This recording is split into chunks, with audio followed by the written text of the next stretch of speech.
Welcome to our channel T voice.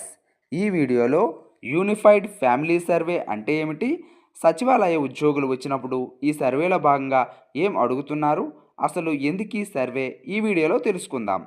ముందుగా ఈ సర్వేలో కుటుంబ సభ్యుల వివరాలు డిస్ప్లే అవుతాయి.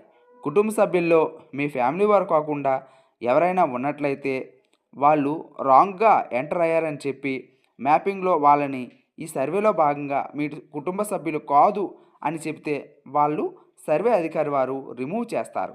సర్వేలో మీ ఆధార్ కార్డు వివరాలు ద్వారా మీ పేరు, date of birth, mobile number open అవుతాయి. తర్వాత మ్యారేజ్ వివరాలు చెప్పాల్సి ఉంటుంది. తర్వాత సోషల్ ప్రొఫైల్ అంటే క్యాస్ట్, సబ్ క్యాస్ట్ లాంటి వివరాలు అడుగుతారు, అవి తెలియజేయాల్సి ఉంటుంది. తరువాత ఎడ్యుకేషన్ వివరాలు, మీరు ఎంతవరకు చదువుకున్నారు, ప్రస్తుతం చదువుతున్న వివరాలు వాళ్ళకి తెలియజేయాల్సి ఉంటుంది. తర్వాత మీరు చేస్తున్నటువంటి పని, మీ యొక్క జీతభత్యాలు, ఇన్కమ్ వివరాలు వాళ్ళకి తెలియజేయాల్సి ఉంటుంది. ఆ తర్వాత ఇంట్లో ఉన్నటువంటి టీవీ, ఏసీ, ఫ్రిడ్జ్, కూలర్ లాంటివి ఉన్నాయా అని అడుగుతారు, ఆ వివరాలు తెలియజేయాల్సి ఉంటుంది. తర్వాత వెహికల్స్, టూ వీలర్,